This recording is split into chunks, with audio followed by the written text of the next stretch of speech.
Welcome everybody to Chapter 11, Exponential and Logarithmic Functions. Everybody's favorite from advanced algebra, I know. So today we're going to do 11.1, which is just an intro to some of those properties that you guys learned way back in Algebra 1, back in middle school for some of you. So I'm just going to zip through the properties really quick and make sure you remember the rules, and then we'll do just some of the basic rules for working with exponents and working with radicals. All right, so the product property, if you multiply two things with the same base, you add, so we have the rule over here, the exponents. So like x to the second times x to the third would be x to the fifth.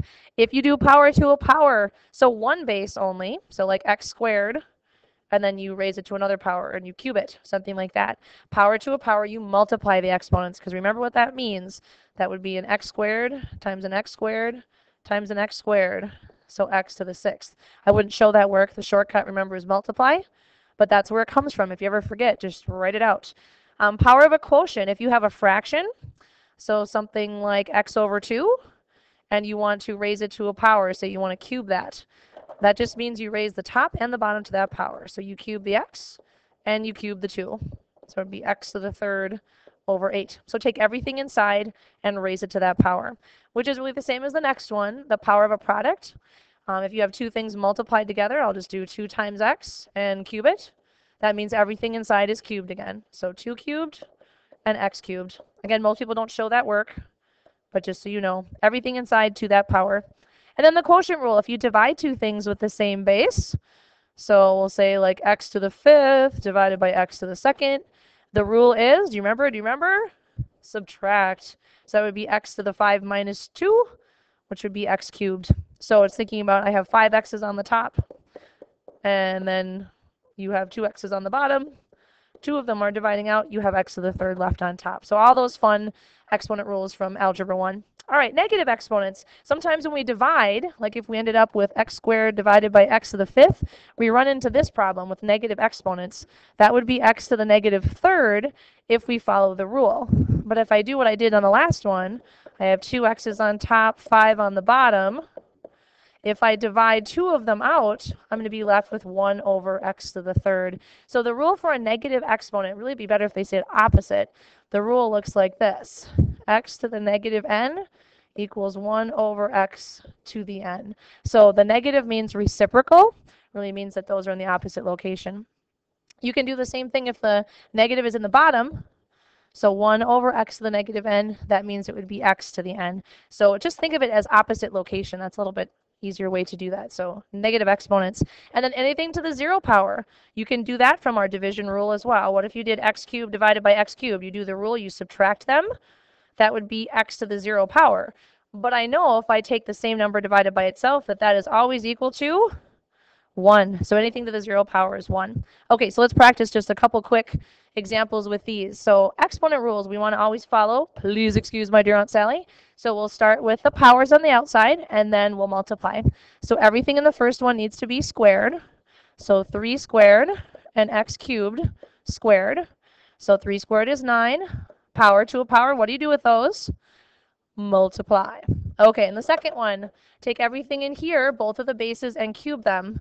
So negative 5 has to be cubed, and the x squared has to be cubed. Notice how I use the parentheses to help think about what the base is. So negative 5 cubed, that is negative 125. And then x to the power multiply would be to the 6th power. So now I get down to this point where I have an expression that I am multiplying together. So I'm going to multiply the coefficients. So the positive 9 times the negative 125, and that is negative 1125. And then x to the 6th times x to the 6th would be x to the 12th. Multiply with the same base, you add the exponents. Okay, let's go down to the bottom one here. Please excuse my dear Aunt Sally, I'd start inside. So anything to the 0 power is 1. So I'd have 1 plus 3, so that would be 4 to the negative second. Now I don't want to leave anything with a negative exponent, so I'm going to rewrite that. What does that really mean? Well, negative means reciprocal, so it'd be 1 over 4 squared, which would be 1/16. Okay, back up to the top. All right, when you're dividing, we're going to do one thing at a time. We're going to do our numbers, and then we're going to do the x's, and then we're going to do the y's. So one at a time. All right, so 4/28, that reduces down to 1/7. X to the 5th over x to the negative 3rd. If you subtract the exponents, 5 minus a negative 3 would be x to the 8th. In other words, those 3 x's in the bottom really belong in the top. They go in the opposite location. And then for the y's, y to the 7th over y to the 2nd would be y to the 5th on top. So you can write it like that. Otherwise, some people might write it like this. That would be the same thing. Both the x and the y in the numerator. Alrighty then, so we're going to move on to our next deal here.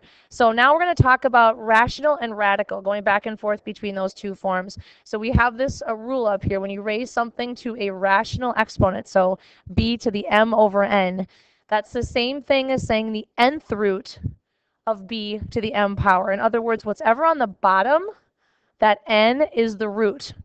So just think n is the root. So if it's a 2, it's a square root. If it's a 3, it's a cube root, and we can change it over. And sometimes it's easier to work with rationals, and sometimes it's easier with radicals. So we just need to know that they're both equivalent. You can type them both on your calculator, get the same answer. Okay, so let's change these to radicals and simplify. So 9 to the 1/2 power. That would be the square root of 9 to the 1st. I don't usually write the 2, but just emphasizing that that's what root it is. So the square root of 9 would be 3. So 9 to the 1/2 is the same as the square root of 9. Second one, x to the 4/3. The root would be the 3. So cube root of x to the 4th. And if you can simplify that, if we can break it down, we definitely want to do that. So we want to think perfect cubes here. So what can I take the cube root of? What can't I? Well, x to the 4th, the biggest perfect cube in there would be x cubed, which would leave an x left over. So the cube root of x to the 3rd would be x, and then times the cube root of x. So that would be simplest radical form for that one. So you did all this back in algebra. Okay, now take a look at the next one. The problem is for this one, there's 2 different bases, and they have 2 different denominators. So if we're going to put them all under one radical, I need to get a common denominator. So I'm going to do a common denominator of 6. So that would be 4/6 times by 2. And then times that one by 3, so y to the 3/6. That way, everything is going to be under that same root of 6. So the 6th root of x to the 4th, y to the 3rd. Neither one of those are perfect 6, so I can't simplify that at all. So changing to a radical, being able to go in that direction. All right, now we're going to go the other way. So we're going to change these into rational. So to the m over n. So when I go the other way, just remember that 3, that's the root. That goes on the bottom. So it would be m to the 5/3. So we're just changing it over what it would look like as a rational. Next one, these are all square roots. So it would be 36 to the 1/2 power, x to the 3/2 power, and y to the 7/2 power. Now, if any of those are things that you can actually do, we'd want to do that. So this one, square root of 36, or 36 to the 1/2, that's just 6. So 6x to the 3/2, y to the 7/2. So whatever the root is, that's the denominator, and then whatever it's raised to underneath, that's the power. So those are equivalent expressions. Okay. Simplify the radicals. So now for these last couple, we're just going to think back to our Algebra 1 and simplifying. So I want to break things down into what I can do and what I can't do. Now you could change it to rational exponents if you want, but I think most of you can probably work with these the way they are. All right, so I'm going to break this down into 2 cube roots, what I can do and what I can't do. So 81 isn't a perfect cube. It's a perfect square. But inside 81, 27 is a perfect cube. So 27 times 3. So 27 times 3 is 81. I can do the 27. A to the 4th, not a perfect cube, but a to the 3rd is. That would leave an a. And then b to the 3rd is a perfect cube. So we're going to do the roots of everything in this first one that I can do. So I can do all those. So that would be 3ab times the cube root of 3a left over. That would be simplified radical form. All right, let's take a look at the last one. So you've got 2 radicals multiplied together. They don't look like either one's going to be super nice. So I would multiply them together first. So you just multiply the expressions underneath using your exponent rules. So a times 1, a to the 3rd times a to the 1st gives you a to the 4th, and then b to the 3rd. Now we can break it up into 2 separate radicals. What can I take the square root of and what can't I? Right, again, 8 isn't a perfect square, but what is that divides into 8? 4, so 4 times 2. A to the 4th, that's a perfect square, so I'll put that in the first one. And then b to the 3rd isn't, but b to the 2nd is. So I can break it up like that. Now again, take the roots of everything in the first one. So that would be 2. Square root of a to the 4th would be a squared. B to the 1st times the square root of 2b. That would be simplified radical form. All right, so that's what we're going to be doing for this first section. Just a quick review. I know you've done a lot of this before. The assignment is the 11-1 worksheet. Have fun rationalizing, everybody.